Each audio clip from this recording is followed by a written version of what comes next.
Vamos a esperar que inicie la grabación para comenzar formalmente. Y así me da chance de subir las diapositivas.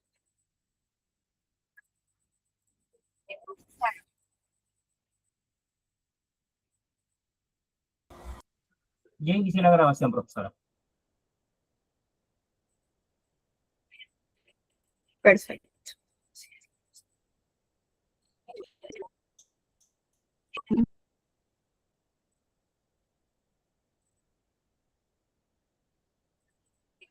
Muy buenas noches, Carly Osuna.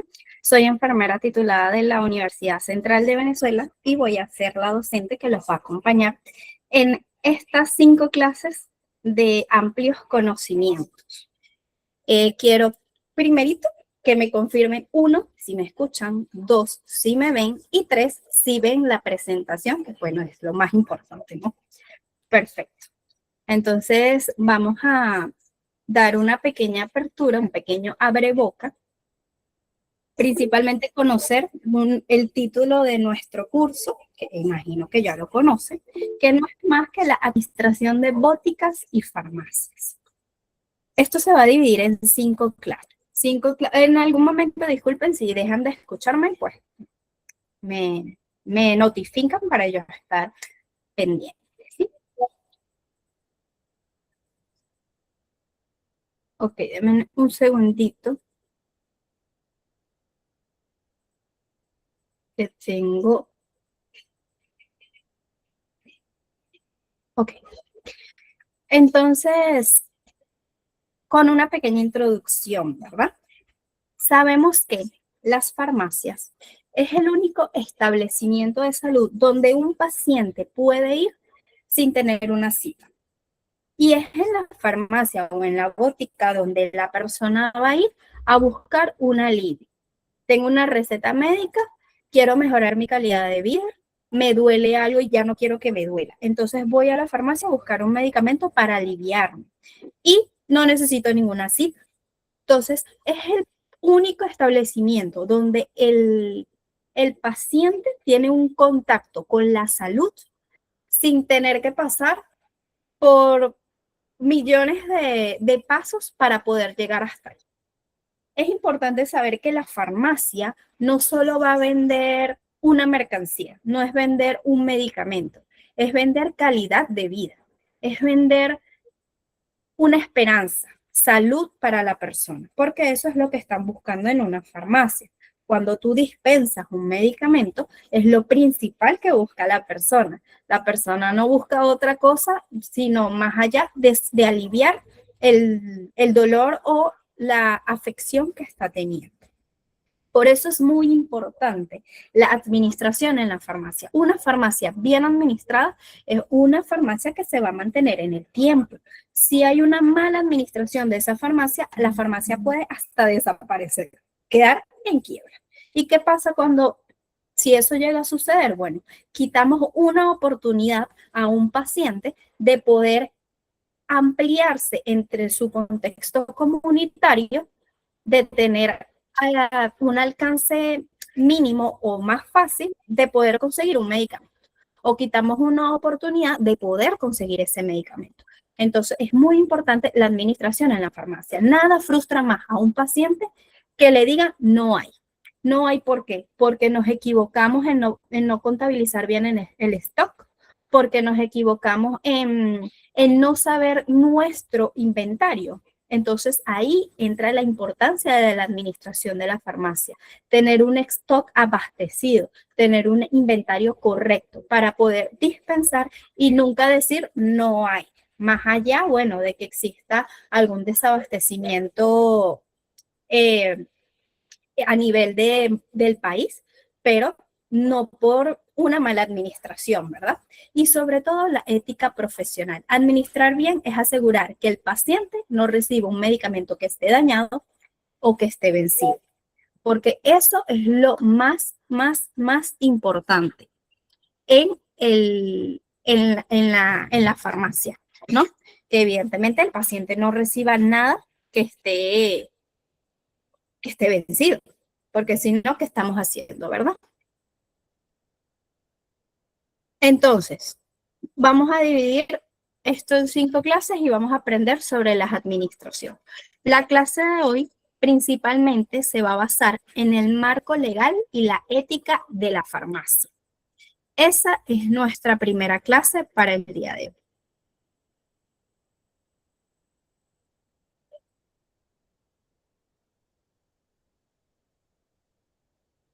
Ok, entonces esta es la...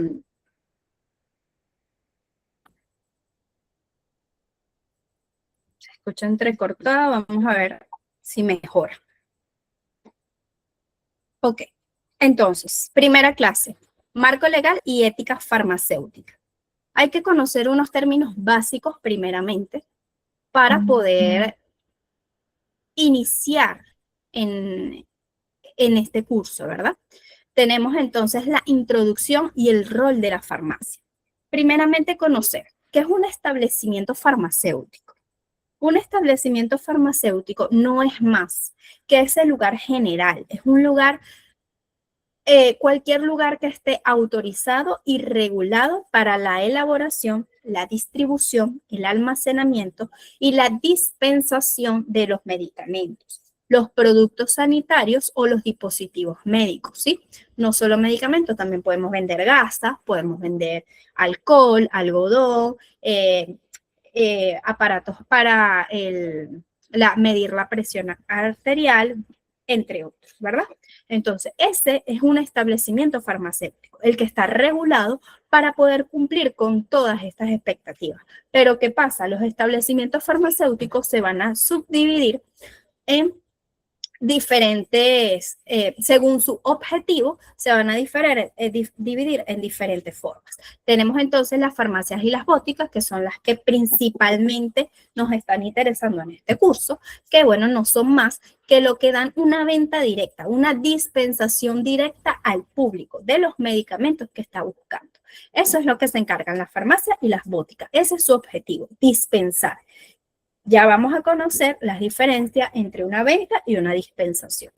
Las droguerías no son más que aquellas que almacenan y distribuyen a los mayoristas, ¿sí?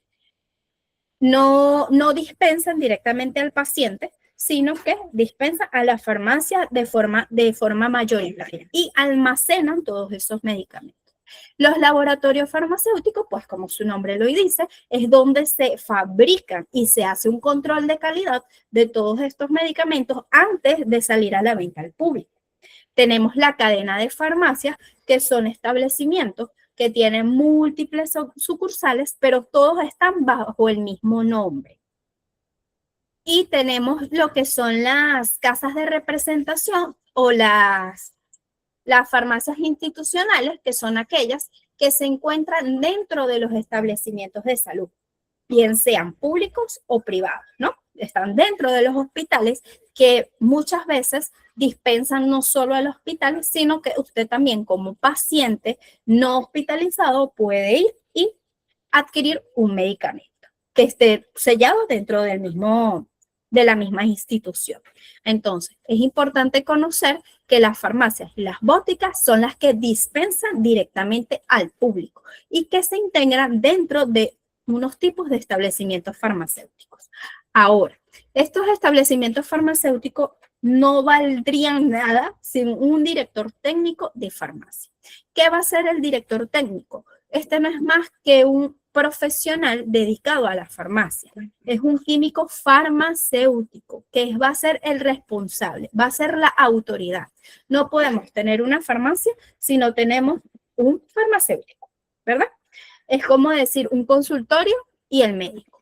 Tengo que tener alguien que me regule, alguien que me gestione, alguien que me dé calidad, custodia y que me certifique esa dispensación del medicamento. No significa que no va a poder trabajar un auxiliar de farmacia.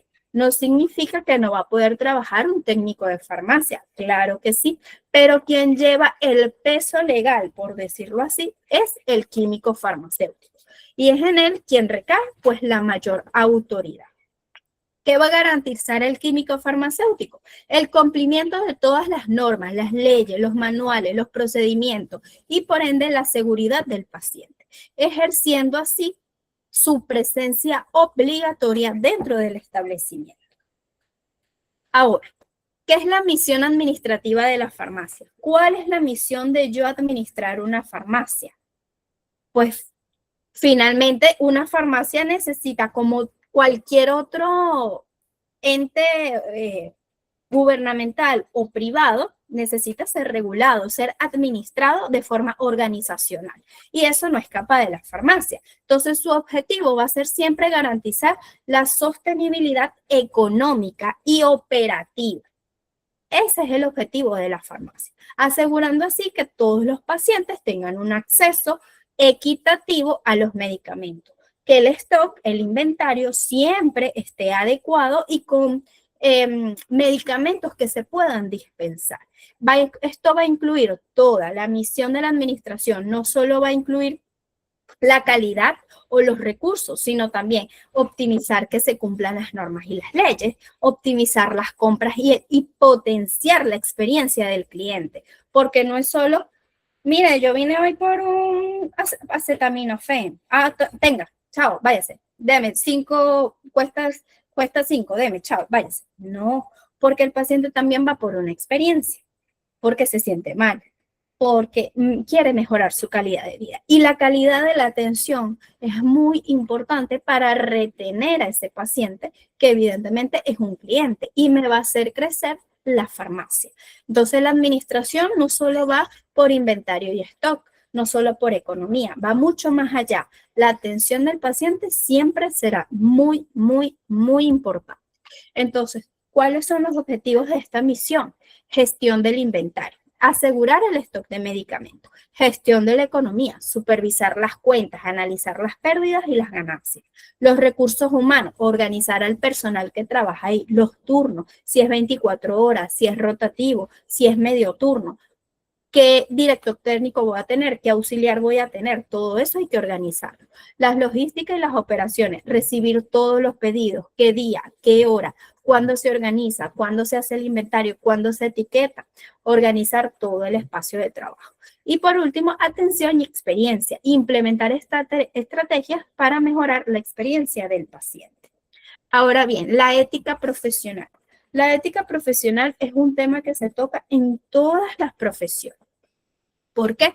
Porque esto es lo que va a regular en valores, en normas y en principios el actuar del profesional, el actuar de la persona que está detrás de ese stand, ¿no? Dirán, ay, pero ¿por qué? Obviamente todos tenemos que ser respetuosos porque nos tenemos que regular por normas. Bueno, porque evidentemente todas las profesiones tienen principios, todas las profesiones tienen normas y todas las profesiones tienen decisiones que tienen que guiar una conducta adecuada para poder tratar, pues bien sea con el público o en este caso con los pacientes. Entonces la ética profesional no va a ser más que todo ese conjunto de principios, valores y normas que van a guiar el comportamiento, las decisiones y la conducta de un individuo en todo su entorno laboral. Ahora, ¿qué pasa con la farmacia? La farmacia tiene una ética profesional bastante establecida y eso se encuentra en el código deontológico de las farmacéuticas. Cada país tiene un código deontológico, pero todos se van a guiar a nivel mundial por lo que es la Organización Mundial de la Salud, quien es mundialmente quien admite todas estas reglas y todas estas normas. Y de ahí van bajando las organizaciones, las leyes, hasta llegar al punto del país. Pero todas las leyes de cada país, porque sé que hay personas de diferentes países, se regulan mediante el ente superior, que en este caso es la Organización Mundial de la Salud. Entonces, ¿qué puede hacer un profesional en farmacia o un auxiliar en farmacia? Teniendo en cuenta la ética profesional, puede negarse a vender. Sí, puede negarse a vender, porque se puede sospechar de abuso de un medicamento. Ejemplo, estos medicamentos para la ansiedad. No, yo creo que este paciente o está falsificando las recetas médicas o se está sobrepasando de dosis, algo está pasando, me puedo negar a vender. ¿Por qué? Porque estoy resguardando mi farmacia y estoy asegurando la salud de ese paciente. siempre y cuando tenga un aval legal, ¿no? No es que le voy a decir, no, yo a usted no le quiero vender, no, porque tampoco es la idea, ¿sí? También, ¿qué pasa? Priorizar la seguridad. Hay que priorizar la seguridad del paciente. Si sabemos que un medicamento puede ser que le haga daño, porque quizás es cardiópata o es nefrópata, entonces, o le puede causar hepatotoxicidad, decimos, bueno, ¿qué tal si puede ir con su médico, hablar sobre esto? O yo le recomiendo este otro medicamento que también lo puede ayudar con lo mismo, pero no le va a dañar su riñón. Eso también lo puede hacer dentro de la ética profesional de la farmacia. Educar al paciente, muy importante. Hay que educar al paciente sobre la importancia de no descontinuar una terapia medicamentosa, ¿sí? De la adherencia del medicamento. No es como me mandaron ibuprofeno para el dolor de una cirugía cada 8 horas por 5 días. Ay, no, pero ya yo a la segunda tomo ibuprofeno, ya no me duele nada, me siento bien. Ya no voy a seguir. Sí tienes que seguir y tienes que educar al paciente. Ah, aquí tiene su ibuprofeno, recuerde que es cada 8 horas por 5 días, puede tomárselo en estos horarios, es muy importante que lo siga, porque evidentemente, si te tomas 2 dosis de ibuprofeno no te va a doler porque tienes el ibuprofeno, pero al segundo día te va a doler. ¿Por qué? Porque ya tu cuerpo no tiene esa dosis. Entonces es muy importante la educación al paciente en ese sentido, para que siempre haya adhesión al medicamento. Mantener el secreto profesional sobre las enfermedades o los tratamientos, sin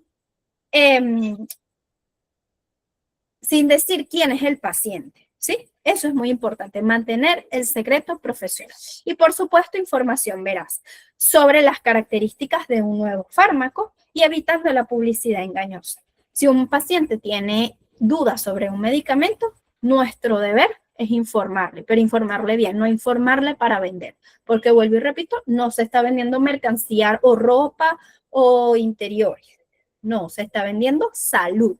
Entonces hay que ser tener muchos principios y mucha ética para poder dar ese tipo de información. Ahora, algo muy importante en la farmacia, el manejo de las recetas médicas.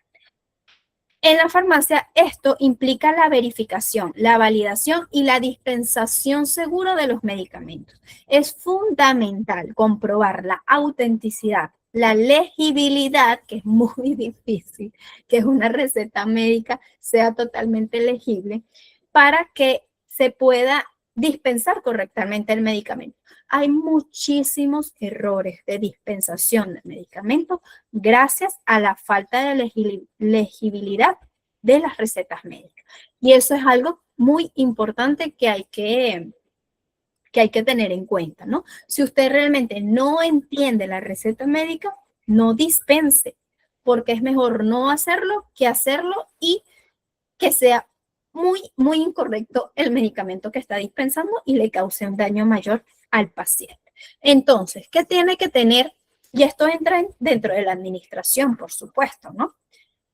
¿Qué tiene que tener una buena receta médica para que usted diga, ok, la estoy verificando, la estoy validando y voy a hacer una dispensación segura? Primero, el nombre del paciente. Nombre del paciente, edad del paciente y quizás identificación del paciente. ¿Por qué? Porque es quien tomará el medicamento. Fecha de emisión, cuándo le hicieron la receta médica. ¿Qué pasa? Yo no puedo dispensar un medicamento que recetaron en julio del año pasado, ¿verdad? ¿Por qué? Bueno, fue en julio del año pasado, yo no sé si ya esa paciente se tomó esa receta o lo que tenía en julio, ahora que estamos en abril, ya no lo tiene. ¿Por qué voy a dispensar? Si usted necesita, actualiza su receta médica. Y eso también entra en la ética profesional. Tenemos que conocer la dosis, la vía de administración del medicamento, el tiempo, si son, por ejemplo, como aquí 500 miligramos, si son 100 miligramos, si es en miligramos, si es en microgramos, si es en gramos, todo eso, la presentación del medicamento, cada cuánto tiempo es, todo eso lo tiene que decir. ¿Por qué? Porque, es de 500 miligramos cada 8 horas por 3 días. Ok, cada 8 horas por 3 días, si es cada 8 horas son 3 veces al día. por 3 días son 9 dosis, ¿verdad? Aproximadamente, sí, 9 dosis. Entonces, si la pastilla de la caja de pastillas solo me trae 5, entonces yo necesito dispensar 2 cajas para que a esta persona le alcance su medicamento, le alcance en todas las dosis que necesita cumplir. Sería 9, que si le vendo 2 ya tiene 10, le sobra 1, por si una se le pierde. Entonces, es muy importante conocer eso. No es simplemente, paracetamol, pero ¿de cuánto? ¿Cada cuánto? Para saber cuánto va a necesitar la persona. También es muy importante la vía de administración. No todos, hay diclofenac, por ejemplo, diclofenac en ampollas para administración intramuscular, hay diclofenac en pastillas, entonces hay diclofenac en suspensión, entonces hay que saber cómo se le va a dar a esta persona y por qué. También tenemos que tener la duración del tratamiento, por lo que le expliqué anteriormente, si son 3 días, si es una semana, si tengo un pote de 60 pastillas y es por 3 meses, ¿me alcanza o no me alcanza? ¿Cuántos tengo que comprar? Le tengo que indicar al paciente, mire, tiene que comprar más, tiene que comprar menos. ¿Qué puedo hacer? Necesito conocer eso. Y lo más importante, firma y sello del médico, porque eso es lo que valida. Ahora, hay unas recetas médicas que son muy importantes que solo pueden dispensarse si tienen firma y sello de médicos especialistas en el área. Por ejemplo, los medicamentos que son para pacientes que están tratados por psiquiatría. Los ansiolíticos, los antidepresivos, los anticonvulsivos, esas cosas tienen que tener una firma y un sello de un médico especialista, bien sea neurólogo, bien sea psiquiatra, ¿no? Pero no puede venir un médico general a recetarte un medicamento para la depresión, por ejemplo, ¿no? Y usted se lo va a entregar. No, hay que estar muy, muy, porque esto puede ser un gran problema legal y en la administración de la farmacia va a ser mucho peor. Entonces, es muy importante siempre verificar las recetas médicas y sobre todo con ese tipo de medicamentos. Tenemos ahora la farmacovigilancia postventa. Esto es un tema que piensan que la farmacovigilancia solo compete de forma intrahospitalaria y no es así. ¿Por qué? Porque la farmacovigilancia va a ser el seguimiento continuo que se le va a dar al medicamento y eso va a asegurar la seguridad y la eficacia de ese medicamento en ese paciente, en esa población y bajo ese contexto. ¿Cuál es el objetivo de la farmacovigilancia? Identificar los riesgos. ¿Por qué? Los medicamentos están estudiados, sí es verdad, pero buscan detectar los efectos adversos que puedan tener estos medicamentos, reacciones diferentes que quizás no se hayan visto en un laboratorio. ¿Por qué? Bueno, porque ahora este medicamento está siendo parte de una vida normal. ¿Qué quiere decir normal? Cuando cuando los químicos realizan los medicamentos y los pruebas bajo un laboratorio, todo está mínimamente controlado. Pero en la población real, nada está controlado. O sea, yo le puedo vender a alguien un antihipertensivo. En el laboratorio se lo tomó una persona adulta, que tenía cierto régimen de alimentación, que se cuidaba, que hacía ejercicio. En la vida real, ¿no? En la vida real se lo está tomando una persona adulta que come lo que quiere, que no hace ejercicio, que tiene una vida llena de estrés. Entonces, ¿cuáles son los efectos adversos que va a acarrear en la realidad de esa persona? Entonces, eso se tiene que estudiar. Y vamos a identificar el beneficio-riesgo, que evidentemente el beneficio siempre tiene que ser mayor a los riesgos. Y los RAM poblacionales. ¿A qué se debe esto? A los ensayos clínicos, que aunque fueron rigurosos, hay que entenderlo en un contexto realista, en la realidad en la que se está viviendo el fármaco. ¿Qué está pasando? La farmacovigilancia es responsabilidad de la farmacia, pero también es responsabilidad del paciente. Entonces, cuando usted dispensa un medicamento, tiene que decir, bueno, si te sientes mareada, un medicamento que quizás sea nuevo en la comercialización, ¿no? O que se esté estudiando. Si te sientes mareado, algún efecto, tal, me notificas. Y la farmacia es responsable y encargada de informar a los entes reguladores de cada país que se encargan de hacer llegar esta información a los químicos, los especialistas que están formulando este medicamento. Entonces, la farmacovigilancia va a incluir el monitoreo continuo, la recopilación de datos, la detección de señales, la evaluación de riesgo y las actividades de cumplimiento regulatorio. La sustitución legal en la farmacia. Entramos al punto de la ética y el cumplimiento. La sustitución legal en farmacia es el procedimiento por el cual el farmacéutico va a dispensar un medicamento diferente al prescrito por el médico. No porque el farmacéutico sepa más, sino porque hay ciertos puntos donde el auxiliar de farmacia o el farmacéutico puede guiar al paciente en tener otro medicamento. ¿En cuáles son esos puntos? Bueno, la sustitución genérica. Yo no puedo pasar por encima de la receta, de la indicación del médico, eso es seguro. Pero ¿qué pasa? Por ejemplo, tenemos el medicamento, la levotiroxina. La levotiroxina sabemos que es el principio activo, pero hay varias presentaciones. Tenemos la Eutirox y tenemos la tiroxina. Pero resulta que en la receta médica el médico puso que se le dispensara Eutirox de 100 microgramos. Bueno, en mi farmacia no hay Eutirox, hay tiroxina, pero tiene el mismo principio activo, que es levotiroxina, y tiene los mismos microgramos, que son 100. ¿Puedo yo sustituir esa forma genérica? Sí. ¿Puedo dispensar el tiroxin? Sí. Pero también tengo que tener en cuenta este último punto acá, el consentimiento del paciente. A pesar de que es legal y que yo con mi conocimiento puedo hacerlo, yo tengo que tener el consentimiento del paciente, porque hay pacientes que te dicen, no, si no es el que puso el médico ahí, no me lo dé. Y usted no se lo puede dar, usted no lo puede obligar, pero sí lo puede educar, que fueron los objetivos que vimos anteriormente, ¿no? Puede educarlo, puede informarle, puede decirle, mira, pero este es el mismo principio activo, tiene los mismos microgramos, vas a tener los mismos efectos en tu cuerpo. Incluso puedes hacer sustitución por precio. Puedes decir, el tiroxina es más económico que la Eutirox y te va a ayudar de la misma forma. Mira, viene de tal laboratorio, también es muy bueno. Este laboratorio es de X país. Entonces, le vamos creando confianza al paciente. El paciente sabe que uno, como farmacéutica, conoce lo que está haciendo y que no le estamos vendiendo por vender, por ganar dinero, no, le estamos dispensando y le estamos vendiendo su salud, ¿no? Entonces, eso va a hacer que el paciente tenga una adherencia a la farmacia, es decir, me gané un cliente y eso es muy importante. Ahora, la trazabilidad es algo que hay que conocer como un término, ¿no? Un término general, pero muy importante.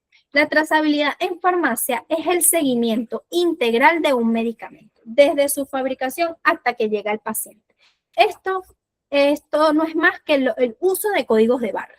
Y el uso de códigos de barra nos va a permitir identificar de forma particular y singular a cada medicamento. Si hay un medicamento, y también están los lotes, si hay un medicamento que salió vencido, que salió dañado, que está causando muchos efectos adversos diferentes, se recogen todos esos lotes y se va. Se sabe cuál fue exactamente por el código de barra y esa es la trazabilidad. Es la autenticidad del medicamento y se usa principalmente para prevenir cualquier tipo de falsificación. Este procedimiento permite verificar los lotes, la caducidad, detectar errores en la cadena desde que se hizo hasta que llegó al paciente y gestionar la retirada del producto si así se requiere. El objetivo principal de la trazabilidad es prevenir la entrada de medicamentos que no sean regulados, que sean falsificados o que sean de baja calidad y que pongan en riesgo la vida del paciente. Ahora, ¿qué hacen las autoridades? Bueno, antes de seguir con esto de qué hacen las autoridades del registro sanitario, porque nos vamos a enfocar como que en cada país. Y hablando de trazabilidad, quiero recordarles algo. ¿verdad? Antes de continuar. Este curso es muy importante para ustedes, no solo para que queden su conocimiento, sino para que también puedan implementarlo en su currículum y tener mucha más seguridad al momento de que lo puedan contratar. Esto forma parte de los programas académicos de GCAP y nuestros certificados van a contar con verificación digital mediante un código QR con respaldo en nuestra plataforma institucional, alojada en la nube de Google, garantizando así la autenticidad y la trazabilidad, que es lo que estábamos hablando. ¿Qué quiere decir esto? Que ese documento, a partir del código QR, va a ser totalmente legal y nadie se los puede falsificar. Es decir, las empresas pueden corroborar 100% que esto es real. Los programas de GCAP se están desarrollando bajo el marco de la ley, que es el número 28044, y es la Ley General de Educación. No es cualquier cosa, no es un simple curso, es algo que les va a ayudar para su crecimiento profesional. Y quienes están llevando estos cursos pueden certificarse desde los 50 soles o 15 dólares. Solo 15 dólares. Y recuerden que esta promoción es válida solo hasta el 15 de abril. Luego de esta fecha se va a aplicar el precio regular. Pero bueno, para mayor información pueden comunicarse al grupo donde están gestionando toda la administración de este curso y van a obtener mucha más información sobre esto. Pero recuerden que es súper importante que puedan obtener su certificado y seguir aprendiendo profesionalmente, creciendo. Seguimos entonces con nuestro curso que tenemos las autoridades del registro sanitario. Las autoridades del registro sanitario son las autoridades, los organismos gubernamentales u oficiales encargados de evaluar, autorizar, controlar, fiscalizar los productos farmacéuticos para garantizar así la calidad, la seguridad y la eficacia antes y durante su comercialización. Es decir, las autoridades del registro sanitario son quienes permiten la entrada de esos medicamentos, permiten la dispensación de esos medicamentos y dan la seguridad al paciente. ¿Se acuerdan lo que hablábamos anteriormente de la farmacovigilancia? Bueno, todos esos efectos que causa un medicamento que la farmacia va anotando, todo eso se los deben de dar responsablemente a las autoridades del registro sanitario, porque son ellos quienes se van a encargar de poder comunicar estas irregularidades y que se puedan abordar de una forma donde el beneficio supere el riesgo. ¿Cuáles son sus objetivos? Emisión del registro sanitario. Otorgan el documento obligatorio que necesitan las farmacias para poder regularse dentro de un marco legal, así como también permiten la fabricación a los laboratorios, permiten la importación y permiten la venta de los medicamentos. También permiten una evaluación técnica, es decir, revisan toda la documentación legal, científica y farmacéutica de cada producto. Hacen una fiscalización, inspeccionan los establecimientos farmacéuticos para asegurar que cumplan con todas las normas. Yo no puedo montar una farmacia dentro de mi casa porque quise, no. Hay autoridades que me hacen la emisión de este registro y me fiscalizan mi local, mi lugar. Y por último, como dije ahorita, la farmacovigilancia. Realizan seguimiento a todos estos productos tras su comercialización. El objetivo principal de todas estas autoridades es proteger la salud pública. Cada país tiene una autoridad diferente, todas reguladas por el ente superior, que es la Organización Mundial de la Salud. Conozcamos algunas. En México tenemos la COFEPRIS, que es la Comisión Federal para la Protección contra Riesgos Sanitarios. Y esto es un organismo rector en México encargado de regular, controlar y vigilar los establecimientos, productos y servicios para evitar todos estos riesgos. Es decir, las farmacias deben de comunicar a este ente cualquier tipo de irregularidad. En Colombia tenemos a INVIMA, que es el Instituto Nacional de Vigilancia de Medicamentos y Alimentos. Este es el encargado de ejecutar las políticas formuladas por el gobierno en materia de inspección, vigilancia y control sanitario basado en su gestión del riesgo de los productos y de su competencia. En Perú tienen lo que es el DIGEMIT, que es la Dirección General de Medicamentos, Insumos y Drogas. Vean que en Perú, por ejemplo, no solo es medicamentos, sino también de insumos médicos. Esta es una institución técnico-normativa, es decir, también hace regularidades de leyes y procedimientos normados, que tiene como objetivo fundamental lograr que la población tenga acceso a medicamentos seguros, eficaces y de calidad, y que estos sean usados racionalmente. Y en Venezuela tenemos el SACS, que es el Servicio Autónomo de Contraloría Sanitaria. Este está adscrito, obviamente, al Ministerio del Poder Popular para la Salud y está encargado de regular, supervisar, controlar la calidad y la seguridad no solo de los productos médicos, sino también de los alimentos y de los cosméticos. Estos servicios de salud y su función principal es, como todas las anteriores, hacer la seguridad del paciente, ¿no?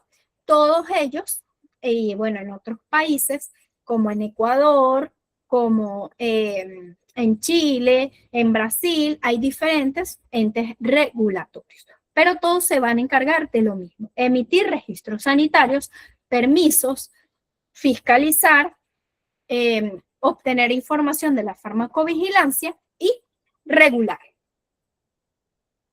Ahora, vamos a entrar en las formas de clasificación.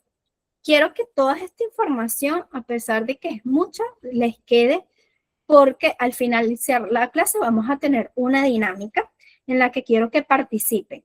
No que solo participen escribiendo, sino también hablando, interactuando, porque es lo que nos mantiene activos, ¿no? Entonces, las formas de clasificación. Es muy importante saber que en muchas farmacias se clasifica de forma diferente, pero hay una clasificación, como quien dice, de forma generalizada. Principalmente podemos clasificar por la acción terapéutica, es decir, dónde actúa el medicamento. Pueden ser medicamentos analgésicos que se usan para el dolor, pueden ser medicamentos antibacterianos como los antibióticos, pueden ser medicamentos antiinflamatorios, ¿verdad? Como el ibuprofeno, y pueden ser medicamentos antidepresivos, por ejemplo, que evidentemente tratan trastorno del estado de ánimo. Entonces podemos clasificarlos de esta forma. También los podemos clasificar según su naturaleza. Pueden ser los holopáticos, que son los fármacos químicos convencionales, pastillas, cualquier fármaco químico que se hizo en un laboratorio a través de productos no naturales. Tenemos los que vienen biológicos, como las insulinas, por ejemplo, y tenemos los que se hicieron a través de plantas medicinales, que son herbolarios. Entonces podemos clasificarlo también de esa forma. Podemos clasificar por su forma farmacéutica. Pueden ser sólidos, en pastillas, en tableta, píldoras, entre otras. También puede ser de formas semisólidas, como cremas, pomadas, lociones. También puede ser en su forma líquida, como jarabes, soluciones inyectables, suspensiones. Y puede ser de forma inhalatoria, como, bueno, los inhaladores para el asma, o aerosoles, como los que se usan para la garganta o los que se usan para tratar heridas. De esta forma podemos clasificar en nuestro stand de productos y tener una organización de estos medicamentos. Y saber, obviamente, si yo soy farmacéutica, yo conozco cómo los tengo ordenados. Pero también se puede ordenar según la dispensación. Los medicamentos que solo se dispensan bajo receta médica, que generalmente son los que se encuentran detrás de la farmacia, detrás del stand, y los que se pueden ofrecer sin receta médica, que generalmente están fuera del stand de la farmacia como tal, ¿no? Que la persona puede ir agarrando, como ejemplo los probióticos, las vitaminas. Y también están los que les mostré anteriormente, los que son bajo recetas médicas especiales, como los estupefacientes, que requieren, depende de cada país, de sus leyes, requieren de ciertos ornamentos. Y dentro de eso no puede faltar la firma y el sello del médico especializado en esto. ¿Qué pasa? También hay una forma de almacenamiento general, pero eso la vamos a ver en la segunda clase. Por eso no me quise ondear tanto ahí, porque este se va a hacer de forma específica en la segunda clase. El almacenamiento, buenas prácticas de almacenamiento en una farmacia es primordial. Se tiene que tener en cuenta que para el aire ambiente los medicamentos tienen que estar entre 15 y 25 grados. Eso es mundial. Y para medicamentos que son termolábiles, que necesitan de una cadena de frío, entre 2 a 8 grados centígrados. Es muy importante tener un termómetro dentro de nuestro ente farmacéutico para regular estas temperaturas.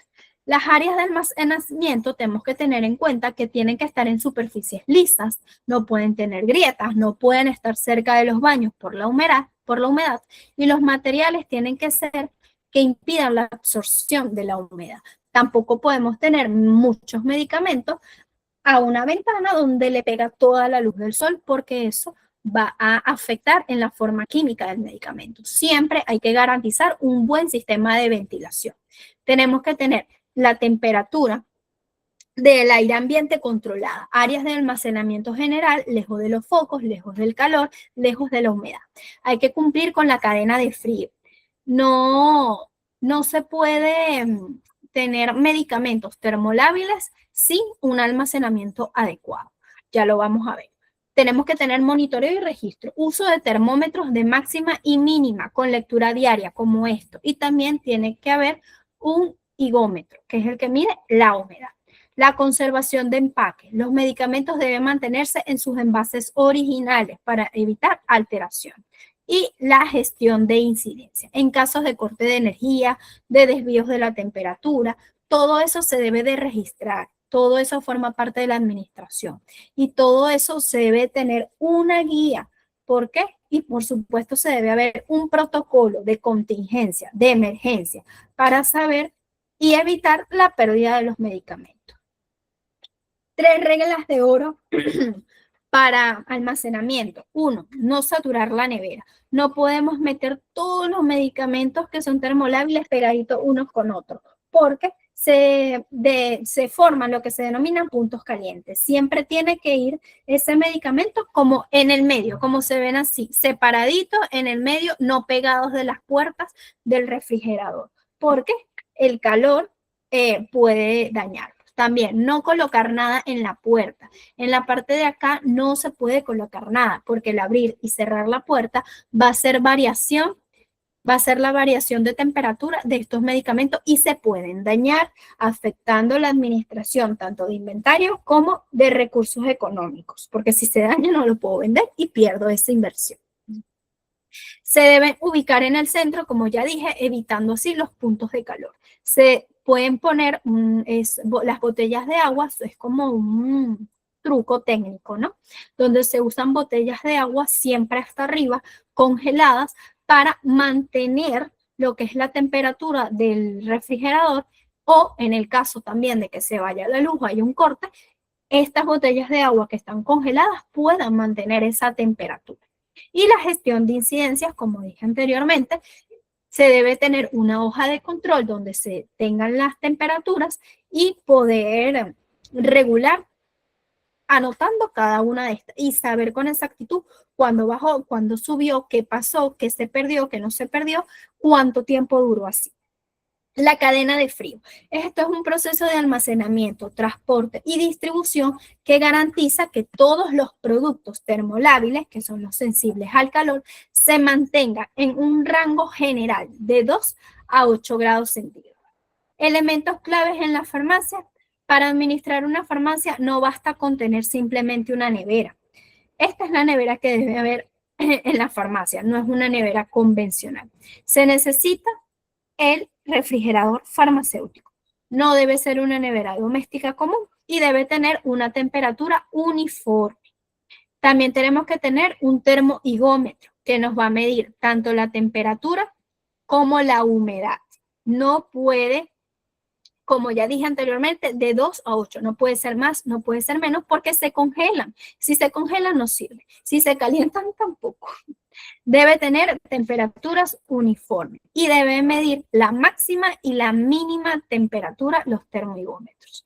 También tenemos que tener esta hoja de control de nevera. No todas las hojas son iguales, pueden variar según el establecimiento donde se encuentre.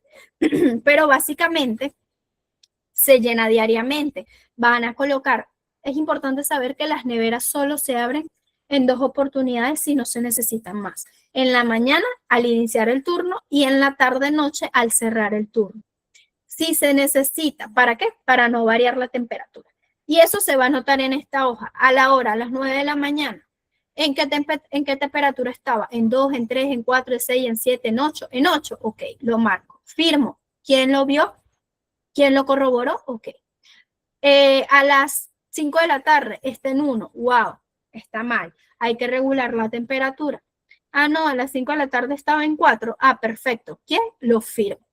Este es un ejemplo de hoja, pero hay muchos tipos de hoja para poder detallar. Pero es muy importante que tengan en cuenta que esto se debe hacer. Esto es básico, esto es elemental en la administración de la cadena de frío. Además, tienen que tener en cuenta que hay prioridad absoluta para los medicamentos que vienen bajo cadena de frío, como las insulinas. Si usted recibe un inventario de insulinas y otros medicamentos, lo primero que sale es las insulinas. Lo primero que usted registra son las insulinas. Lo primero que usted guarda son las insulinas.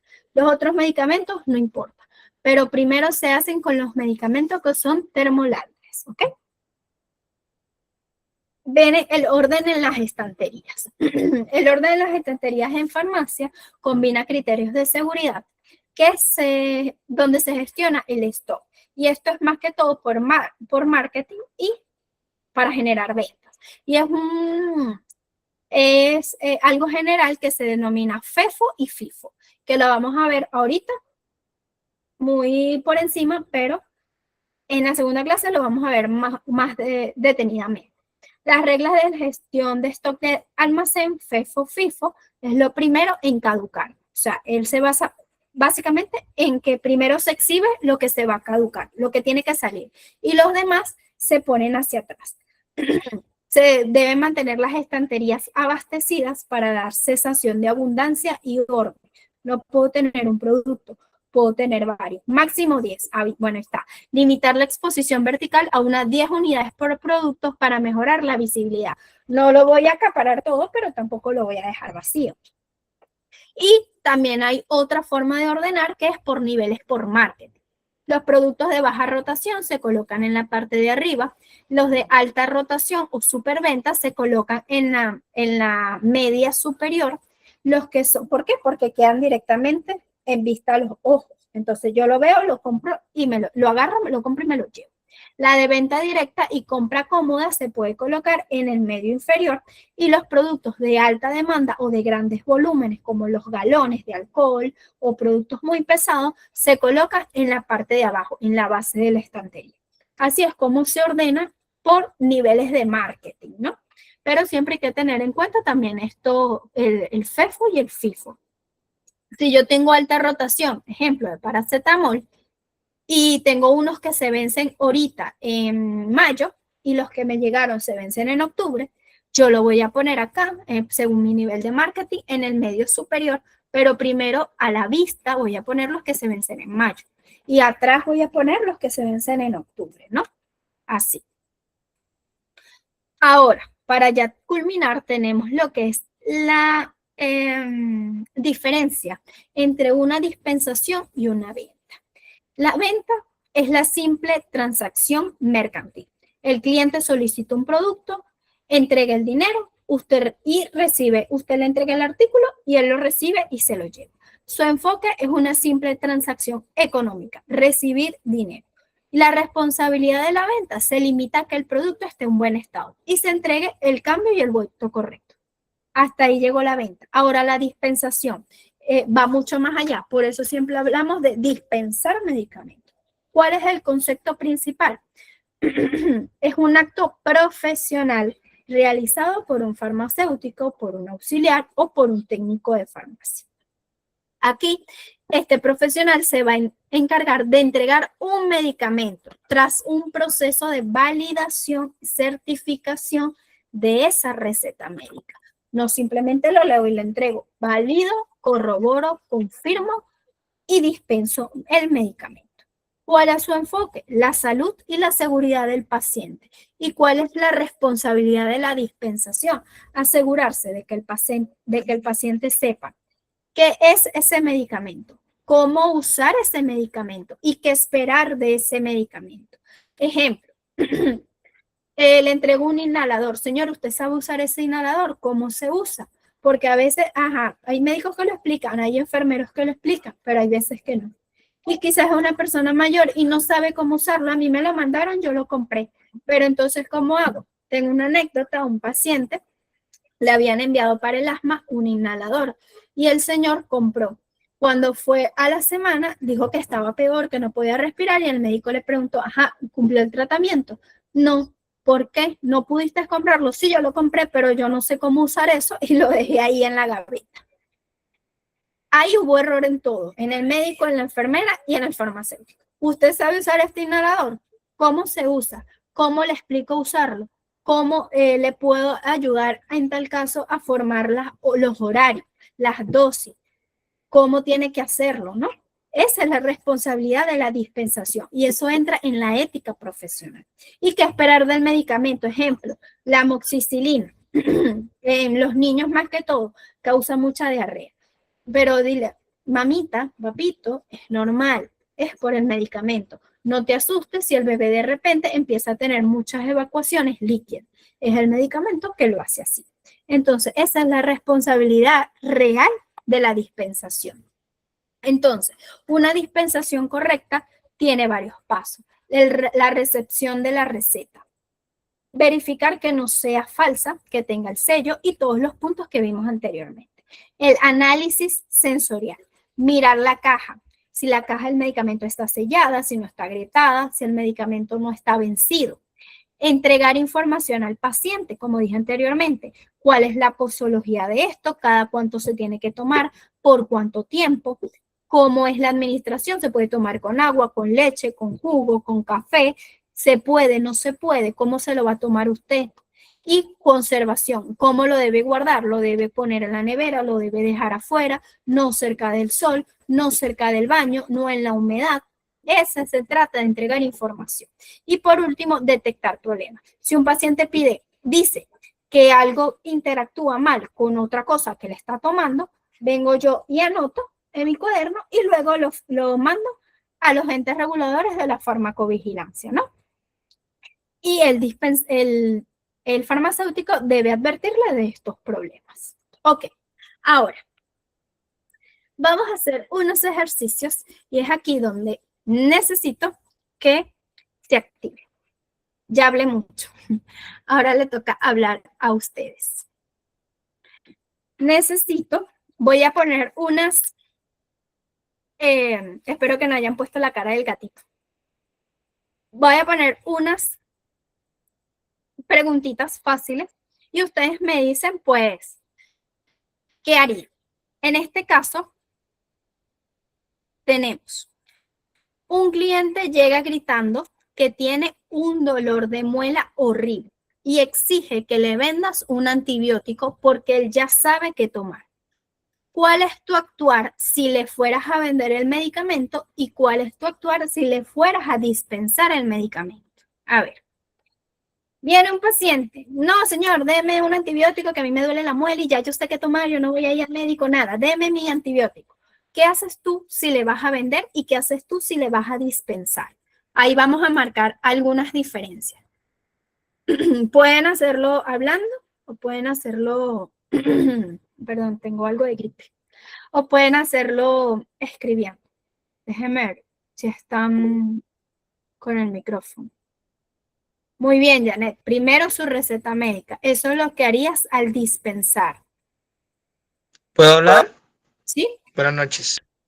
Hola, Buenas soy José noches. Luis. Mucho Sí, gusto. si me llega un cliente con un dolor de muela, lo primero que yo hago es indagar, ¿no?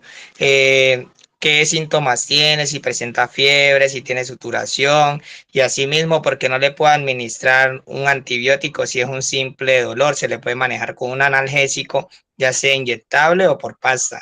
Ya si hay supuración o si ha presentado fiebre, si se le puede manejar un antibiótico que sea de bajo espectro. ¿Puedo hablar? Perfecto. Ajá, Alexandra. Primero que todo, si voy a dispensar, preguntaría a qué medicamento es alérgico y le recomendaría uno que le hiciera mayor efecto y que no afectara, o sea, que los medicamentos no fueran a afectar su salud. Perfecto. Eso es muy importante. Alexandra y José Luis, muchas gracias por su participación. Tienen razón en todo lo que dijeron. Aquí está escribiendo Janet que su receta médica, que tenga su receta médica porque es un antibiótico. Emperatriz dice, los antibióticos no se venden sin receta. Camila, primero preguntar si es alérgico. Y Janet también nos dice que si es alérgico no se puede vender. Flor nos dice pedir su receta y preguntarle si es alérgico. Perfecto. Todos respondieron correctamente al momento de dispensar. Porque si yo solo quiero vender, que es el acto que un farmacéutico no puede hacer por sí solo, si el paciente quiere un antibiótico, yo le vendo un antibiótico. Eso es lo que hace el vender, pero el dispensar es diferente y es todo lo que ustedes han dicho. Valorar receta médica, no dar medicamentos, menos un antibiótico sin receta médica, menos, como dice José Luis, por un dolor de muelas, un antibiótico, jamás, porque nosotros no sabemos qué hay detrás de ese dolor. Porque un antibiótico no es para dolores, ¿verdad? Es para bacterias.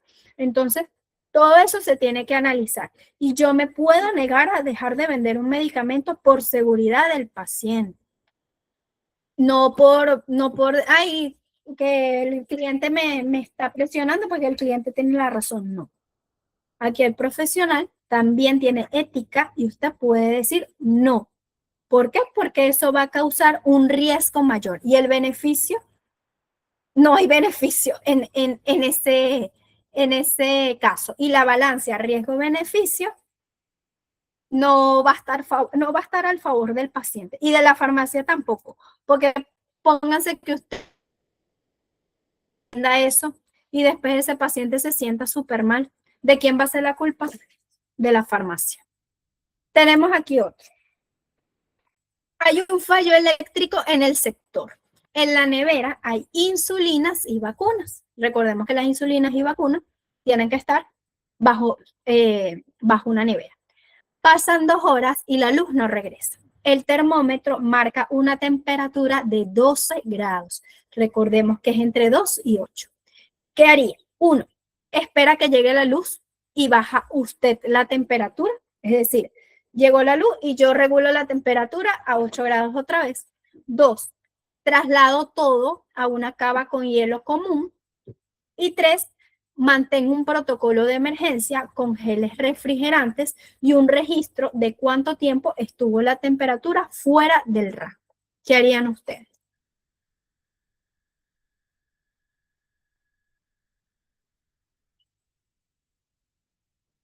Creo que ahí quedó. Pueden volver a leerlo por si acaso, creo.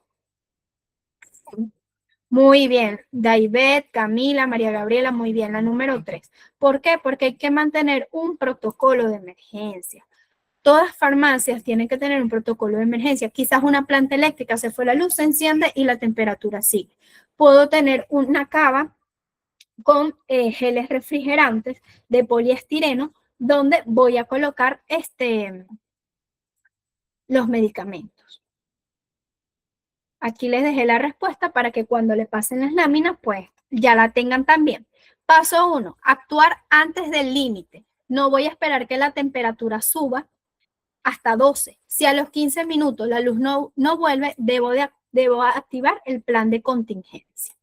Paso número 2, uso de geles refrigerantes. Se debe usar geles que estén fríos, no congelados. ¿Qué pasa con la segunda opción que dice con hielo común? El hielo puede bajar mucho la temperatura y congelar el producto, el el medicamento y evidentemente congelado tampoco me funciona. Entonces, congele fríos, pero no congelado, dentro de una cava de poliestireno. El objetivo es mantener el rango de 2 a 8, siempre con un termómetro dentro de esa cavita. Paso 3, registro de la excursión de temperatura. Se debe anotar a qué hora se fue la luz, a qué temperatura estaba cuando se fue la luz, cuánto fue lo máximo que subió esa temperatura y cuánto tiempo duró fuera del rango. Ahora, el paso número 4, lo más importante, consulta técnica. Si el medicamento pasó de 8 grados centígrados por mucho tiempo, el administrador no debe decidir si se vende o no se vende. El administrador debe contactar al laboratorio directamente o al fabricante y verificar la tabla de estabilidad del producto. Verificar si con esa temperatura que llegó el producto sigue siendo seguro o no. Si no es seguro, no se puede vender, independientemente de si se pierde o no económicamente. Pero siempre hay que mantener la seguridad del paciente. Porque vuelvo y repito, si ese paciente después llega con un efecto adverso o se dan cuenta de que la farmacia que le vendió es la que ustedes están administrando, no solo es el riesgo del paciente, es el riesgo de ustedes como profesionales y es el riesgo del nombre de la farmacia, de la reputación, ¿no? Y por supuesto, perdemos la confianza del paciente, que es lo más importante. Y la administración de la farmacia se enfoca en mantener. Entonces, nada de esto va a ser beneficioso ni para el paciente, ni para nosotros, ni para la farmacia. Entonces, bueno, nada, chicos.